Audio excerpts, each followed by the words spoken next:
ચોમાસાની આગાહીને ધ્યાનમાં રાખીને વડોદરા મહાનગરપાલિકાની વડી કચેરી ખાતે મ્યુનિસિપલ કમિશનર અરુણ મહેશ બાબુની અધ્યક્ષતામાં મહત્વપૂર્ણ સમીક્ષા બેઠક યોજાઈ। બેઠકમાં મહાનગરપાલિકાના તમામ ઝોનના અધિકારીઓ અને વિભાગીય વડાઓ હાજર રહ્યા હતા। શહેરમાં વરસાદી પરિસ્થિતિ દરમિયાન નાગરિકોને ઓછામાં ઓછી મુશ્કેલી પડે તે માટે વિવિધ મુદ્દાઓ પર ચર્ચા કરી જરૂરી સૂચનો આપવામાં આવ્યા હતા।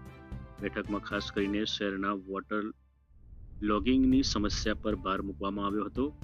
જ્યાં વરસાદ દરમિયાન પાણી ભરાયા છે તેવા વિસ્તારોમાં ડ્રેનેજ લાઇન અને વરસાદી કાંસની તાત્કાલિક સફાઈ કરવા તેમજ તમામ કામગીરી સમય મર્યાદામાં પૂર્ણ કરવા અધિકારીઓને સૂચન કરવામાં આવ્યા હતા। મ્યુનિસિપલ કમિશનરે તમામ અધિકારીઓને ચોમાસા દરમિયાન સતત ફિલ્ડમાં હાજર રહેવાનો નિર્દેશ આપવામાં આવ્યો હતો। વરસાદ દરમિયાન જરૂરિયાત મુજબ રેનકોટ પહેરીને સ્થળ પર રહી સમસ્યાઓને તાત્કાલિક નિકાલ કરવાની પણ સૂચના અપાઈ છે। વરસાદે પણ દસ્તક લીધી છે, કયા ચર્ચા વિચારણા શું કામના એક્શન? સૌથી પહેલાં આજે ચારો ચાર ઝોનલ એન્જિનિયર્સની રિવ્યૂ કરવામાં આવ્યું છે। જે ફિલ્ડમાં ચાલતા અત્યારે કામગીરીમાં સૌથી પહેલાં વોટર લોગિંગ જેટલા એરિયાઝમાં છે વોટર લોગિંગ કાઢવા માટે જે પણ પગલાં લેવાના છે એના ઉપર કાળજી રાખવાનું કીધું છે।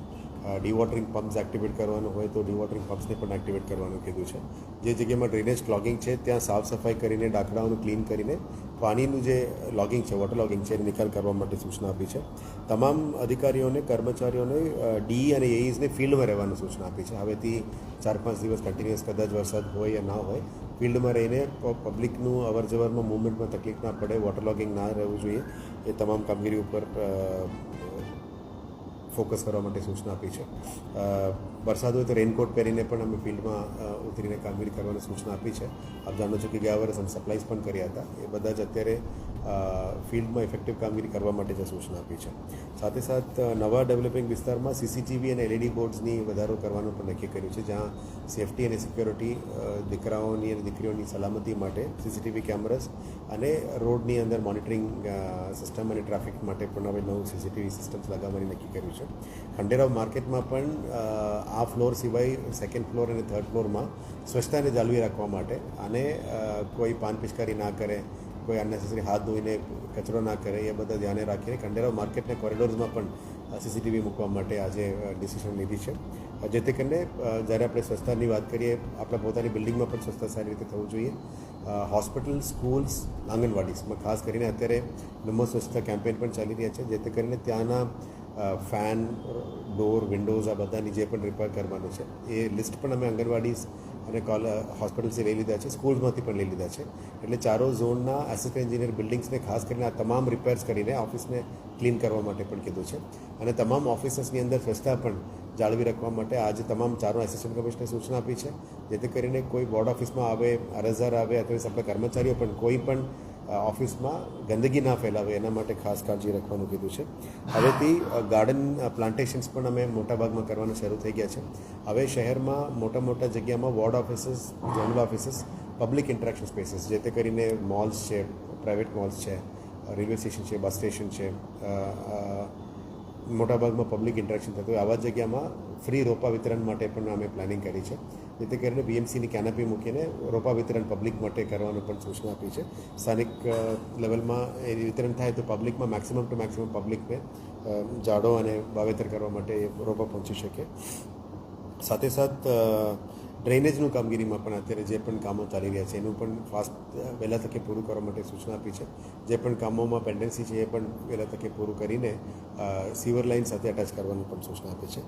હેરિટેજમાં માંડવીનું કામ પણ એ લોકોએ શરૂ કરી દીધી છે અને નેક્સ્ટ લાલકોટમાં પણ જે કામ પ્રગતિ હેઠળ છે। ચોમાસાના કારણ જે પેસ્ટિંગની કામ હશે એમાં ડિલે થતું હશે પણ એ પણ અત્યારે શરૂ થઈ ગઈ છે। પ્રધાનમંત્રી આવાસનું ખાસ કરીને દેનામાં જે વડોદરા મહાનગરપાલિકાનો એરિયા છે ત્યાં મલ્ટિપલ હાઉસિંગ થઈ શકે કે કેમ એ પણ એક્સપ્લોર કરવાનું કીધું છે। હવે આ 30,000 મકાનોની અમે પ્લાનિંગ કર્યા છે, એમાં લગભગ 12 ડીપીઆર રાજ્ય સરકારમાં પહોંચી ગયું છે। હવે 3 ડીપીઆર અમે મોકલી રહ્યા છે, જેથી કરીને આવનારા દિવસોમાં મોટા પ્લોટ્સ જે હાઉસિંગ માટે રિઝર્વ છે ત્યાં હાઉસિંગ ફોર ઓલ સ્કીમ બની શકે એમ છે। પીવાના પાણીમાં હજુ કન્ટામિનેશનનું મોટાભાગના ઇસ્યુઝ પતી ગયું છે એવું મને જણાવવામાં આવ્યું છે, છતાં પણ વોર્ડ નંબર 13, 14, 15 અને 7 નંબર, 8 નંબરમાં જે ઇસ્યુઝ હતા એ બધું પૂરું કરવા માટે અને નિરાકરણ જાતે ત્યાં સ્થાનિક લેવલના સ્થાનિક પદાધિકારીઓ પબ્લિક સાથે રહીને એ બધા કામ નિકાલ કરવા માટે એમને અત્યારે સૂચના આપી છે। આપણે આશા રાખીએ કે વહેલા તકે આ બધું કામ પૂરું થાય અને પ્રશ્નથી પાણી આપી શકે. જે લાઇન જોડાણનું કામગીરી બાકી છે 125 MLDનું એ પણ કામ શરૂ થઈ ગયું છે, પણ તે તો પાણી સીપેજનું કામ છે. પણ એ લોકોએ ટીમે મને કીધું છે કે વિધિન આ મંથ એન્ડ સુધી આ પણ કામ પૂરું કરશે, જેથી કરીને આપણે 50 MLD પાણી આ સિટીમાં લાવી શકાય. આવનારા દિવસોમાં લેક્સના જે ડેવલપમેન્ટ અને રીડેવલપમેન્ટ અને શુદ્ધિકરણ માટે પણ અલગ અલગ એજન્સીસને નક્કી કરવામાં આવી છે. એના દ્વારા લેક રીડેવલપમેન્ટનું પણ કામગીરી પ્રગતિ હેઠળ છે ફ્યુચરિસ્ટિકમાં. આવનારા દિવસોમાં વધારે પબ્લિક આની ઉપયોગ કરી શકાય એ રીતનું ડેવલપમેન્ટો ત્યાં લાવવા માટે નાના સ્ટોલ્સ યા અમૂલ પાર્લર યા ફૂડ સ્ટોલ્સ લાવવા માટે કીધું છે. અમારા ગાર્ડન્સમાં પણ લોકો જાય છે, પણ ત્યાં પીવાના પાણી અથવા ચા માટે કંઈ વ્યવસ્થા નથી, એટલે પણ એ પણ રેગ્યુલેટેડ કરવા માંગીએ છીએ, જેથી કરીને VMCનું ઇન્કમ પણ આવે અને પબ્લિક પાસે પણ સુવિધા આપી શકાય એ રીતનું તૈયારીઓ કરી રહ્યા છે. ડાર્ક સ્પોટ્સ અત્યારે ચોમાસા છે એટલે સાંજે પણ વહેલા તકે અંધેરા આવી જાય છે, એટલે જે પણ ડાર્ક સ્પોટ છે એ બધામાં લાઇટિંગ કરવા માટે પહેલાંથી સૂચના આપી છે. લગભગ 38 સ્પોટ્સ આઈડેન્ટિફાઈ કર્યા છે અને ઓલમોસ્ટ 300+ લાઇટ્સ આના માટે એ લોકો આયોજન કરી રહ્યા છે સ્ટ્રીટ લાઇટ ડિપાર્ટમેન્ટ દ્વારા. એ પણ વહેલા તકે પૂરું કરવા માટે નક્કી કર્યું છે. વિશ્વામિત્રીની સાઈડમાં ઝાડ વાવેતરનું કામગીરી કન્ટિન્યુ છે. સિટીની અંદર પણ મલ્ટિપલ સ્પોટ્સમાં જે દબાણો છે આ દબાણો બધું દૂર કરીને મિયાવાકી ફોરેસ્ટ અથવા ગાર્ડન્સ કરીને સિટીમાં ગ્રીનરી વધારવા માટે અત્યારનો સમય છે એ કરવાનું પ્લાનિંગ કર્યું છે. પાર્કિંગના લીધે જે સમસ્યા આવે છે, સુપ્રીમ કોર્ટનો પણ આદેશ આવી ગયો છે કે ફૂટપાથને ફ્રી કરવું જોઈએ લોકોને ચાલવા માટે, પાર્કિંગ માટે નથી, અને ફૂટપાથને ક્લિયર કરવાની એ કામગીરી પણ કન્ટિન્યુ રહેશે. અને ત્યાં આડેધડ પાર્કિંગ ના થાય એના માટે બોલીવાર્ડ્સ પર લગાવવાનું કામગીરી પ્રગતિ હેઠળ છે. આવનારા દિવસોમાં ટેન્ડરિંગ કરીને આખા સિટી માટે ARC કરીશું. અને જે રીતનું પેડેસ્ટ્રિયન ક્રોસિંગ્સ અને ટ્રાફિક્સ માટે પણ જે વ્હાઇટ પેઇન્ટ માર્કિંગ્સ છે એને પણ વધારે ફાસ્ટ કરવા માટે કીધું છે. CND બેસ્ડ આપણા માટે એક મોટું સમસ્યા સિટીમાં થઈ રહ્યા છે. અમુક વિસ્તારમાં વોર્ડ્સમાં જોશો તો રોડની સાઈડમાં જ કાટમાળ ઉતારીને લોકો આવા પ્રવૃત્તિઓ કરી રહ્યા છે. એના ઉપર દંડનીય પ્રક્રિયા કાર્યવાહી કરવા માટે આજે town planning department, assistant commissioner, solid વેસ્ટના સેનિટરી ઇન્સ્પેક્ટર્સ તમામને સૂચના આપી છે. અને CND વેસ્ટ બાબતમાં CND વેસ્ટની એજન્સીનો નંબર પણ મેક્સિમમ ટુ મેક્સિમમ પબ્લિકને મળે એ બાબતની સૂચના આપી છે. સાથે પાણીનું નવું સ્ત્રોત સિંદરોટ માટે 150 MLD નવું બનાવવા માટે ડિઝાઇન ફેઝમાં આવી ગયું છે. અને ઈસ્ટમાં આપણે ટીમ્બી અને નિમેટા અને સાથે આજુબાજુમાં કેવી રીતે સ્ત્રોત વધારી શકાય એ બાબતમાં અત્યારે તૈયારીઓ શરૂ કરી દેવામાં આવી છે.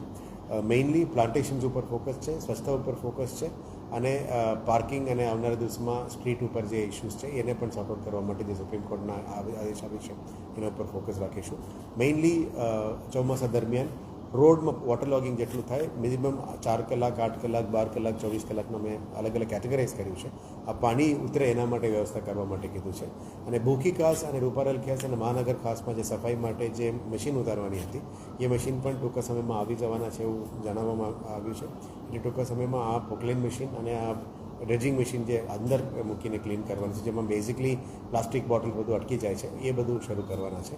હવે એ પણ સૂચના આપી છે કે CSR અથવા આપણા પદ્ધતિથી જ જે નદી નાળાઓમાંથી વહેણમાં નીકળે છે ગંદકી અને પ્લાસ્ટિક્સ બધાને સ્ક્રીન કરવા માટે નેટ અથવા મેશ બ્રિજની બાજુમાં મૂકીને આ બધા કેચ કલેક્ટ કરવાનું પણ કીધું છે, જેથી કરીને ફ્યુચરમાં કોઈ જગ્યામાં ક્લોગિંગ ના થાય એ બાબતની તૈયારીઓ અને સૂચનાઓ આપવામાં આવી છે. સર, શહેરમાં ઘણી જૂની જર્જરી બિલ્ડિંગ્સ પણ છે. પાલિકા નોટિસ આપે છે, પણ હવે માલિક ઉતારતા નથી. હવે તંત્ર શું એના પર એક્શન લેશે? ડિલેપિડેટેડ બિલ્ડિંગ્સ માટે જે ડિઝાસ્ટર મેનેજમેન્ટ અંતર્ગત અમે લગભગ 1800+ બિલ્ડિંગ્સ અમે આઈડેન્ટિફાઈ કર્યા. સાથે 400+ લોકોને સ્થળાંતર પણ કર્યા. બાકીના જેટલા લગભગ 1200 છે એ બધાની નોટિસ પણ ઇસ્યુ કરી દીધી છે. પણ આમાં જોખમી હોય તો એને વધુ દૂર કરવા માટે અમે વોર્ડ લેવલથી અને ઝોન લેવલથી કન્વિન્સ પણ કરી રહ્યા છે. ધીરે ધીરે લોકો નીકળવા માંડે છે, પણ જે ના નીકળતા હોય એને પણ મહેનત કરીને અમે કન્વિન્સ કરી રહ્યા છે. પણ જોખમી તો છે જ, અને આ લોકોની પોતાની જવાબદારી છે, કારણ કે અમારા તરફથી તો નોટિસ ઇસ્યુ કરવામાં આવી ગયું છે.